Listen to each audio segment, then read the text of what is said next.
Welcome to this Step 3 review on trauma surgery basics and multiple choice question strategy. This video is brought to you by Roadmap to Residency.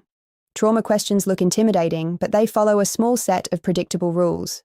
The exam rewards the doctor who works the survey in order, who quickly labels the patient as stable or unstable, and who knows the exact moment to call the surgeon.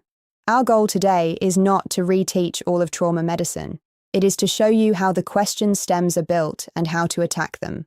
Make sure you are also working through your question bank and a solid trauma review resource alongside this video, because these patterns are best learned by doing many practice questions. Let us get started.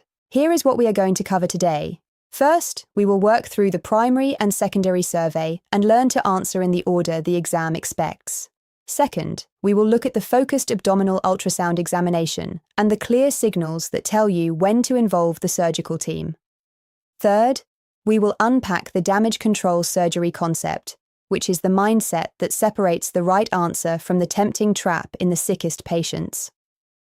Along the way, we will walk through several practice questions together and explain exactly why each answer choice is right or wrong. This video assumes you have baseline knowledge from your trauma review resources. We are here to sharpen how you take the test. Our first strategy is to follow the primary survey in order every single time. The sequence is airway, breathing, circulation, disability, and exposure, and it never changes. When a STEM hands you an unstable trauma patient, look for the earliest step in that sequence that has not yet been handled, because that is almost always the next best step. Read the vitals and the exam, then ask yourself which letter is still open. Airway comes before everything else. If the airway is threatened, you secure it before you order any scan, no matter how tempting the imaging answer looks. Test writers plant answer choices that leap ahead to the scanner or the operating room while an earlier step is still incomplete. The correct answer respects the sequence. Train yourself to walk the letters in order, and you will catch these traps. Our second strategy is to label the patient as stable or unstable before you choose anything, because that single label controls the whole question. Use the heart rate, the blood pressure, and the response to fluids. A patient whose vitals normalize after fluid is stable and can tolerate detailed imaging.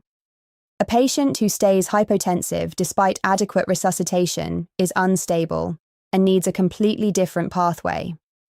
Here is the rule that saves you on the exam. An unstable patient does not travel to the computed tomography scanner, because the scanner is a dangerous place to be if the patient falls apart. A stable patient can go for that detailed imaging. When you match the intensity of the workup to the stability of the patient, most of the tempting distractors eliminate themselves before you even weigh them. Now let us talk about exactly when to involve the surgical team, because the exam tests this precisely. The first trigger is free fluid on the bedside ultrasound in a patient who is unstable. Free fluid plus instability is a surgical emergency, and the next best step is the operating room, not more imaging. The second trigger is failed resuscitation. A patient who keeps bleeding or stays unstable after adequate fluid and blood is telling you the bleeding is internal and needs an operation. An ongoing transfusion requirement with no ceiling is a classic surgical signal. The third trigger is a sign of hollow organ or penetrating injury, such as peritonitis, free air under the diaphragm, or blood at a body opening.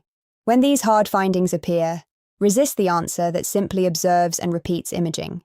The proportionate answer is surgical consultation now. Let us work through our first practice question, and this one tests when to call surgery. A 28-year-old man arrives after a high-speed car crash. His airway is clear and his breath sounds are equal, so the airway and breathing steps are handled. But his heart rate is 130, and his blood pressure is 80/50 even after 2 liters of fluid, and his bedside ultrasound shows free fluid around the spleen. The question asks for the most appropriate next step.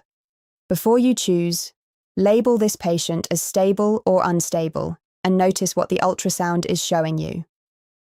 Read the 4 options carefully and pick your answer. Then we will walk through the reasoning together on the next slide. Let us break this down step by step. First, spot the pattern. This patient stays hypertensive after 2 liters of fluid, which clearly labels him as unstable, and his bedside ultrasound shows free fluid around the spleen. Unstable plus free abdominal fluid is the picture of ongoing internal bleeding that will not stop on its own. Second, apply the rule. An unstable patient with free fluid belongs in the operating room for exploration, so the correct answer is to take the patient to the operating room. Third, eliminate the wrong answers. Computed tomography is wrong because an unstable patient cannot safely leave for the scanner. Observation with a repeat ultrasound ignores active bleeding and wastes time this patient does not have. Plain films add nothing. The correct answer is operative exploration. Notice how labeling the patient as unstable pointed you straight to the operating room. Here is our second practice question, and it tests the primary survey and the trauma airway. A 35-year-old woman is brought in after a house fire. She has soot around her mouth and nose, a hoarse voice, and an audible wheeze. Her oxygen saturation is dropping, and she is becoming difficult to understand, though she is otherwise moving all of her limbs. The question asks for the most appropriate next step. As you read, walk the primary survey in order and ask which letter is threatened first. Read the 4 choices carefully and commit to your answer, then we will reason through it together on the next slide. Let us break this one down. First, read the survey order. The stem stacks up airway warning signs, soot around the mouth and nose, a hoarse voice, a wheeze, and a falling oxygen saturation. This is an inhalation injury with an airway that is starting to close. In the primary survey, airway is the very first letter, so it must be handled before anything downstream. Now apply that. Securing a definitive airway with intubation is the answer, because a swelling airway only gets harder to control the longer you wait. Computed tomography of the neck and an arterial blood gas both delay the airway while the patient gets worse.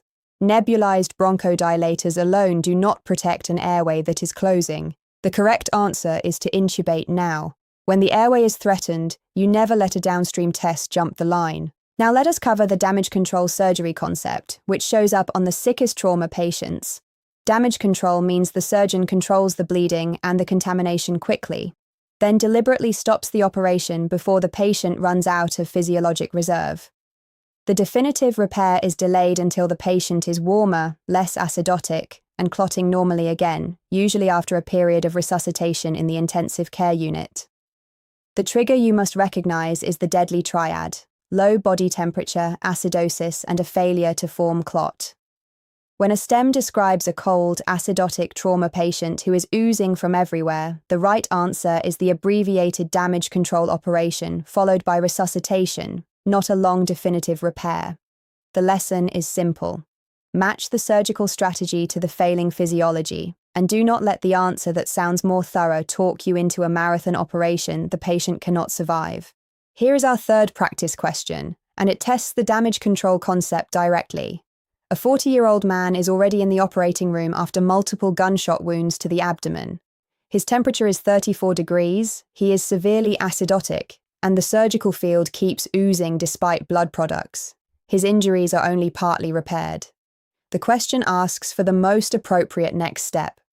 As you read, look for the deadly triad and ask what this failing physiology is telling you to do.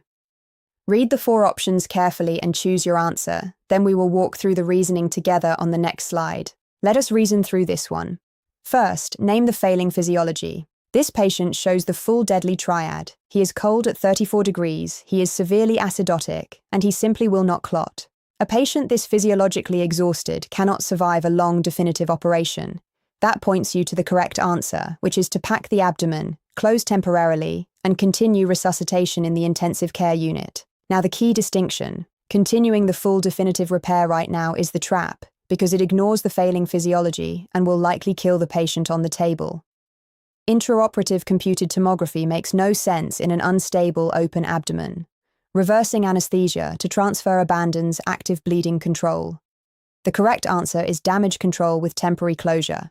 Recognize the triad and let it choose the abbreviated operation. Here is a test-taking pearl that ties the whole session together: the stability first habit. Before you even look at the answer choices on a trauma question, do 2 things. First, label the patient as stable or unstable using the vitals and the response to fluid, and note which primary survey step is still unfinished. This one habit collapses most trauma vignettes into a simple decision and keeps you from being pulled toward the flashy distractor. Then pick the pathway that fits the label. Unstable with free fluid means the operating room. A threatened airway means you secure it now. A cold, acidotic bleeder means damage control. Let the label choose the pathway and only change your answer if you go back and find you misread a vital sign. Confident, rule-based first instincts are usually right on this exam. That wraps up our review of trauma surgery basics and multiple choice question strategy for Step 3.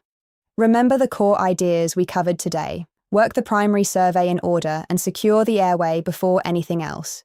Label every trauma patient as stable or unstable because that single label controls the question. Know the clear triggers for calling the surgeon, especially free fluid in an unstable patient.